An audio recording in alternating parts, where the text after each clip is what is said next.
Alrighty. Welcome back to Lenz Comic Corner Classic Known Classics. This is episode number 1839 and Doubleshot number 1733. I got two Marvel trades.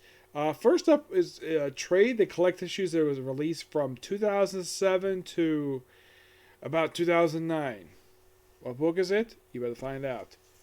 Avengers The Initiative, the complete collection, Volume 1. Does anybody remember this comic coming out? I do. Yes, and here's a shocker for you. Guess who wrote this series? Dan Slott. And you're thinking, wait, Dan Slott wrote Avengers Initiative? Yep. Now, I should point out though about this book. The initial cast of this book switches after issue 12. Yes. You could say the first 12 issues is kind of a complete story arc. And by issue 12, basically all the people who were in this book in issue 1, a lot of them do graduate and do other things. Now, there is one character I should point out that does appear in the first issue, Armory. That's her name. She initially appears in the first issue, accidentally calls out one of the fellow trainees, MVP, Michael Von Patrick. And then she's kicked out of the initiative. Or basically her web's taken away. And then she's seen one more time after this in the initiative annual. After that, that's it. Her only appearances after that have been flashback or basically appearing on the screen. She's done virtually nothing since this anime came out. Yeah, virtually nothing. Then I'm thinking, what was the point of this character? By the way, this book does collect the first 19 issues of this run and the only annual this series published.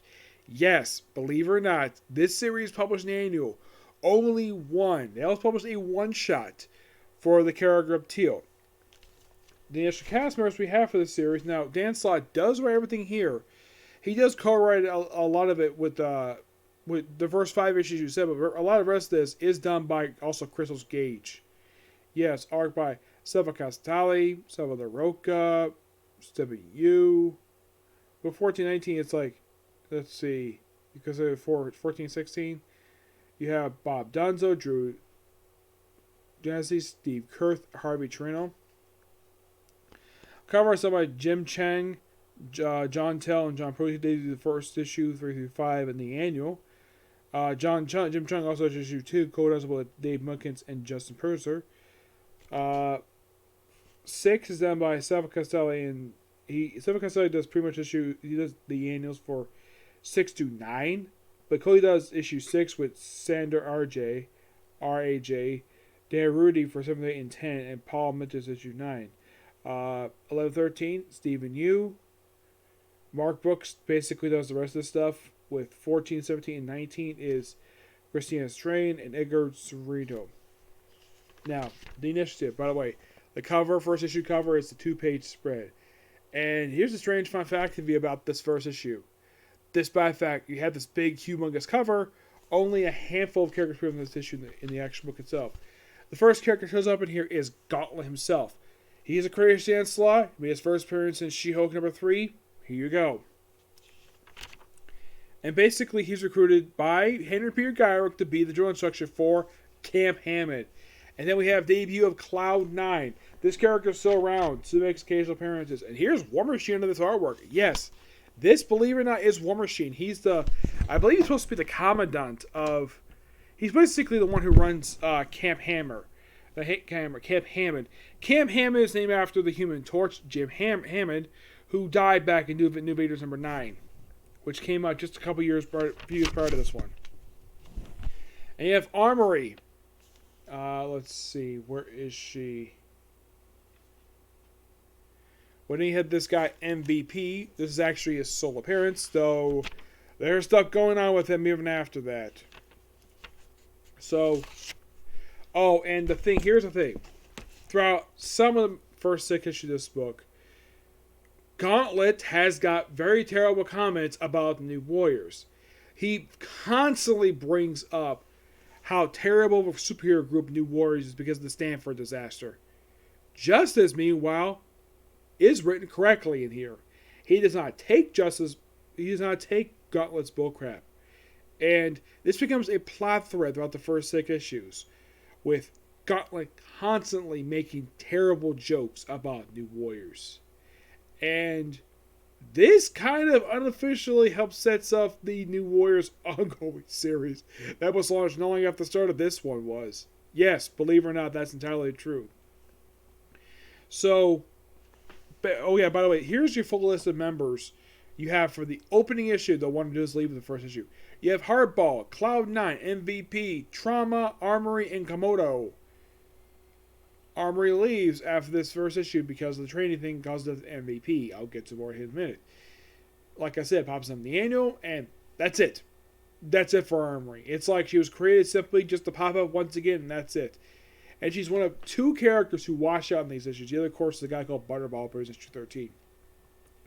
And this is your initial lineup you have for new characters who pop up in the very, first few issues, per se. First year of the book. You also have a new Thor girl appears in the book. Yep. Who actually dies by issue 18. Yeah. But it turns out this Thor girl was in fact a Skrull. Yeah, this is revealed in the Secret Invasion tie-in. Yep. Now, basically they do a training exercise. Armory's weapon goes haywire. As a matter of fact, they never do an investigation of why the heck went haywire. It's like, nope, Armory, you're out. We're taking away your weapon. You're hereby you're basically washed out of the program. It's like, you can't do this. And they're like, yeah, we can. I'm like, really? Oh, by the way, Henry Peter Gallagher also covered up the fact that a teenager was murdered. Yes, he covers it up because he's a stupid bureaucrat. He's always been written like this. I'm not going to blame Dan Slott, basically, for writing Henry Gallagher this way, be this arrogant prick of a guy. But here's the thing. He's always been in this race. So basically, he's written how he's normally figured in.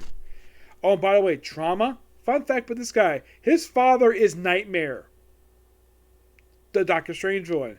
Yes, and also in these issues, in the case of Hardball, who's practically the leader of this whole group anyways, he, over time, throughout these issues, sets up a retraction to Komodo, which leads these two to become a couple. Yes, a couple. It's been on and off for years.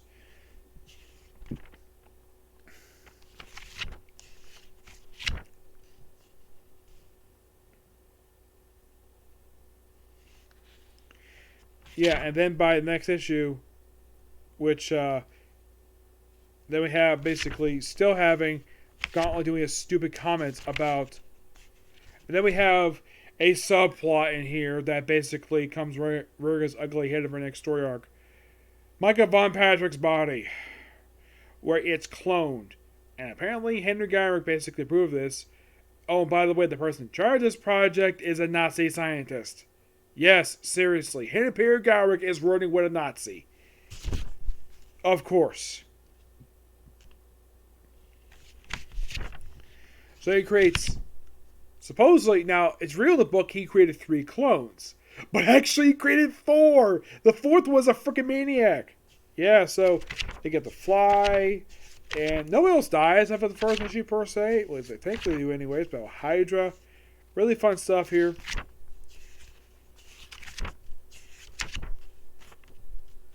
And by the way, Trauma himself basically is looked after briefly by Danny Moonstar New Warriors, though that basically is left out there. Yeah. I love the whole relationship between Komodo and Hardball. Dan Slott does a great job writing it. Yeah, it basically builds it up. Yeah, it all kind of started when basically Hardball saw Komodo in a real form, which is basically just a normal girl. And, well, that kind of sparked the romance. And look, here you go, 3 Scarlet Spiders. Also in the first issue 3 and 6, we had this thing, we have Spider-Man guest starring. And here's the thing. Despite the fact One More Day was happening at the same time this book is coming out, they still know Peter Parker is Spider-Man. But this is before One More Day. He pops up for this issue in 6, and that is it. He never pops this book ever again. And he does respect Komodo, but like, not close enough. And 4 through 5 is the tie-in to World War Hulk. Yep, that's pretty much what 4 and 5 are. We also have in the issue's debut of Mutant Zero, which they don't explain her until until the events of Dark Reign, of who the heck this woman is. Yeah. Yeah, then of course, then we have right afterwards, then we have Gauntlet getting the crap beat out of him. He basically is being to a freaking coma. Oh, and by the way, what did they decided to do?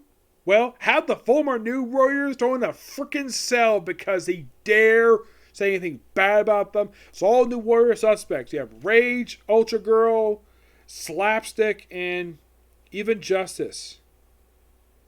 Yeah, they're all investigated. By the way, Rage is the first one to question about this. And yeah, he proves the fact that, yeah, he had nothing to do with it. Yeah. Yeah, basically he does call out Gauntlet about his bullcrap. So show your freaking home. You see one more thing about the Warriors, old man. I swear, what candidate? And he brings out his power.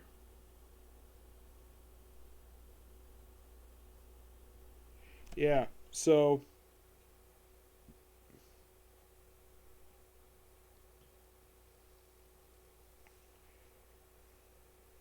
and of course they think he's lying, and of course then they think he's gonna be nope. And then of course while everybody's taking care of this, Ultra Girl, who by the way is dating Justice at this point, not Firestar, oh no. And then of course Justice is investigating about this. Yep. And so he basically does not take the fact that what goes on with him. He basically does not like what Gauntlet says.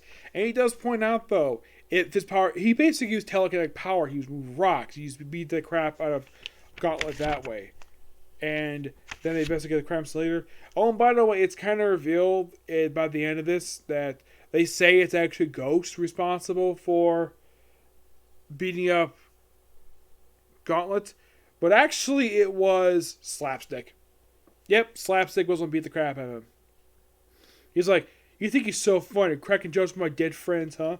Think he's laughing up, huh? Who's laughing now? Slapstick. Steve, what's so funny? Nothing.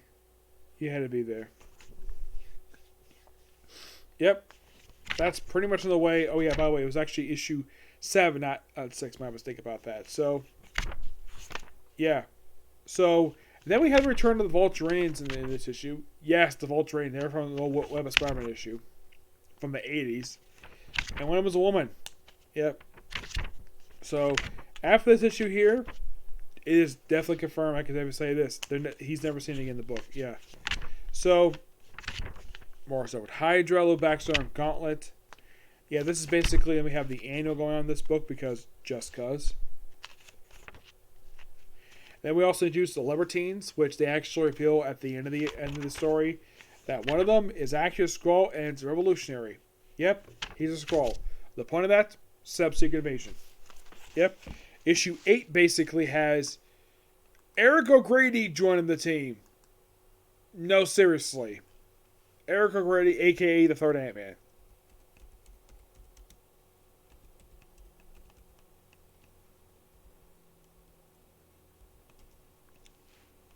Yeah, he joins the group, and he puts his foot in his mouth. How, you might ask? By insulting Scott Lang.